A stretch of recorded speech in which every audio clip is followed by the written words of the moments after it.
Hello guys, Omni here. I finally got to watch this week's Legends of Tomorrow. So if you haven't watched it by now, just tune out, come back once you have, because I'm going to go into some spoilers with this one. My notes on this one was a little bit long, and I just kind of condensed it because I do kind of end up kind of rambling, especially on Legends, because there's a lot of wacky stuff to kind of go into. So I'm kind of going to just hit the main points of the episode.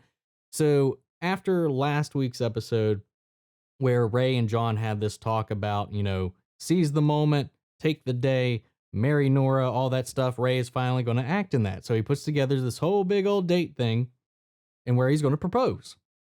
But lo and behold, an encore shows up, and the encore ends up being her dad, Damien Dark.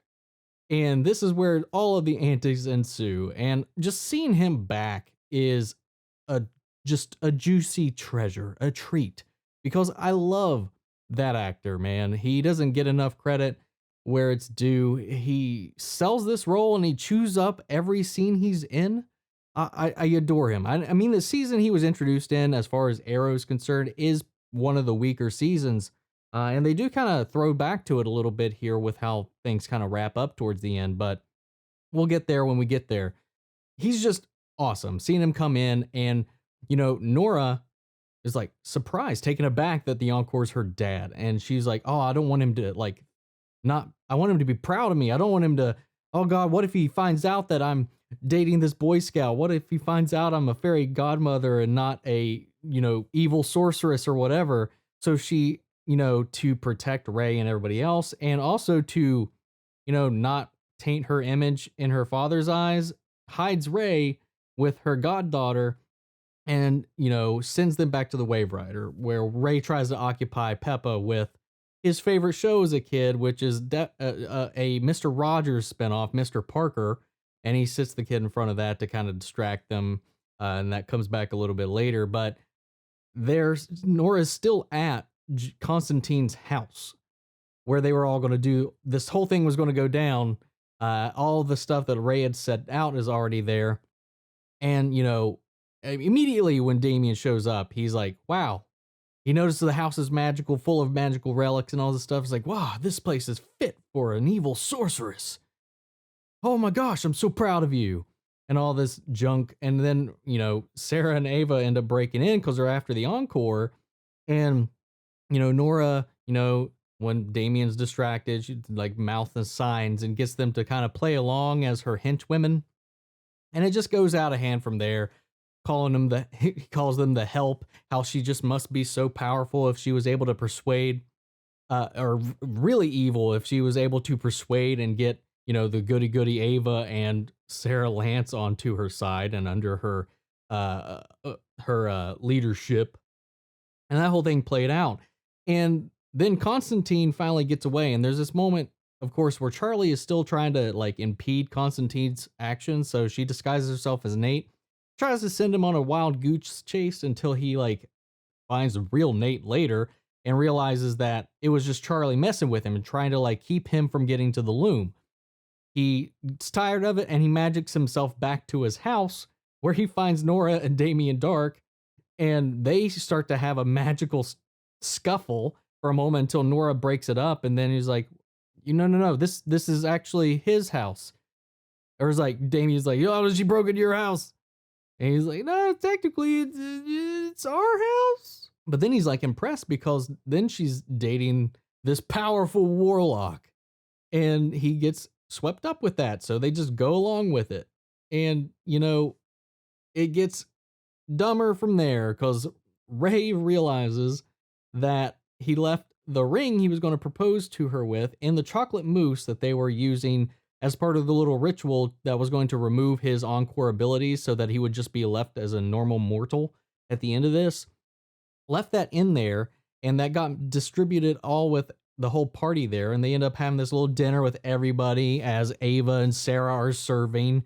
And then Ava and Sarah also have this own little thing where they find out that Sarah's been thinking about taking a permanent job in Star City, and that creates a rift there. There's a lot of things in this episode that could be seen as setups for the goodbyes for some of these characters, and there being like 4 of them in this, and we'll get to it. It's like, holy crap, how many people are we getting rid of? There is this side story too that doesn't get a whole lot of attention with Mick reading this really bad critic review on his latest book, and he goes to track them down. The critic ends up being the daughter of Allie, his crush from the prom episode, and apparently it turns out this was his kid that they had on the night of their reunion that he didn't know about. So that was funny. But cutting back to that, the ring gets up and everybody's trying to, like, keep Damien happy and relaxed and not break their little act. And they're eating the chocolate mousse, and Ava eats the ring, and then she spits it out into her hand. And then my instant thought was that he thought that Ava was going to propose to Sarah, but no, he was like, "Oh, it looks like somebody mixed up the trays because it looks like John's got something to say to Nora."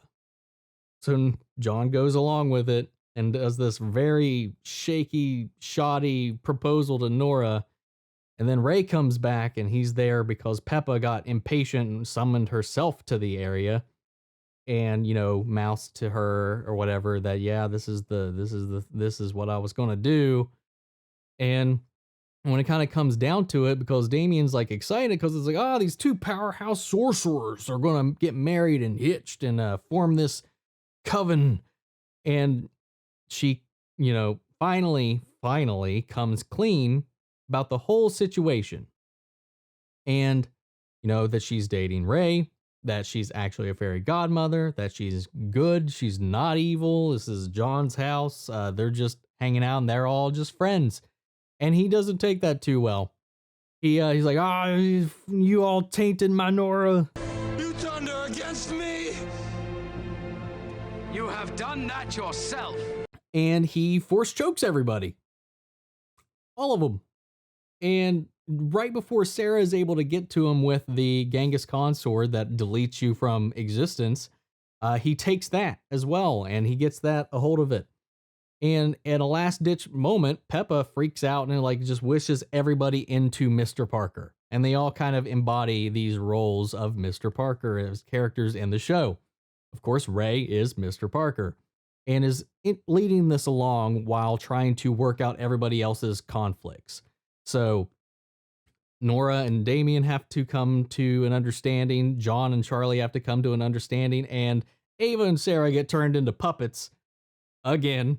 And it's so funny. But they make up first. They talk about, well, you just need communication, blah, blah, blah, talk about stuff. And they're like, you know what? You're right. And they make up. And then they tell John and Charlie they need to make up.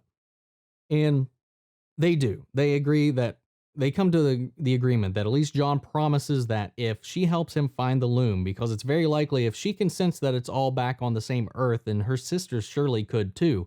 And they could be going after it as well while they're just kind of like doing nothing about it. So he convinces her to help him find it, and he promises to help her erase it from existence once they're done, once he uses it to help Astra. And they agree upon that, shake hands on that. And then Ray introduces this.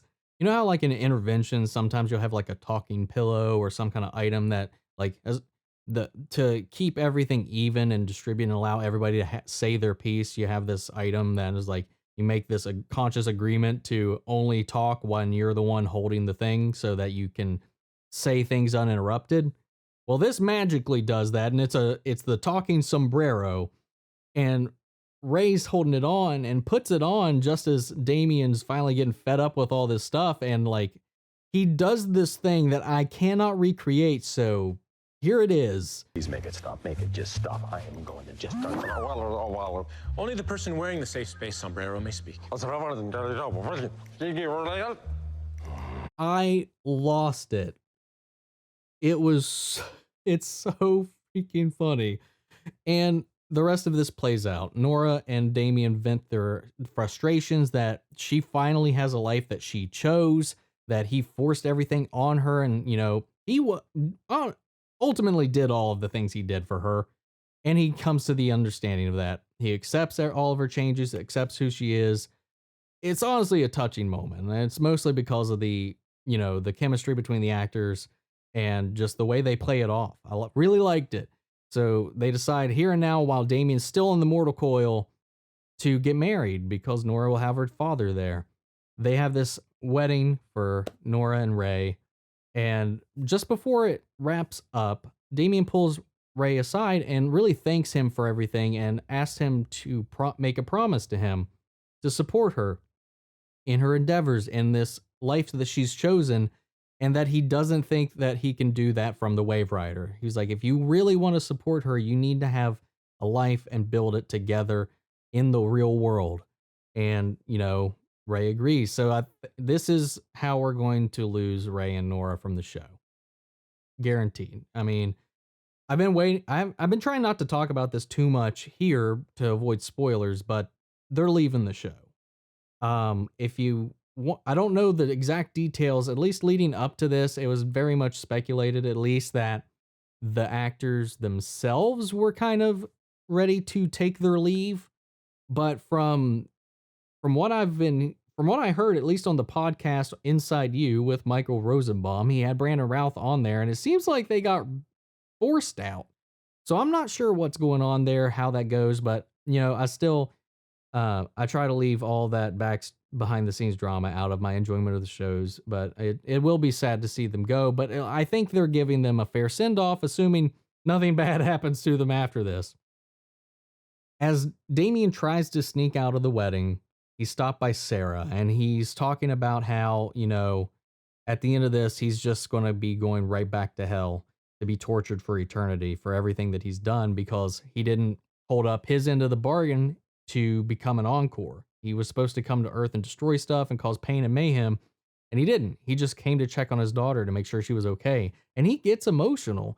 And, he apologizes essentially for everything that he did to Sarah and his team. And he holds out his hand, I think in his heart, hoping for a handshake, but knowing it wasn't coming, because when Sarah just doesn't, he was like, I understand. I wouldn't forgive me either. And he goes off and he walks out the door, and Sarah looks over and realizes the Genghis Khan magic sword is gone from the umbrella rack. And she goes after him just too late before he kills himself. He uses it on him to remove himself from reality. He's gone. He's deleted. That's the end of Damien Dark in this universe. And it got me.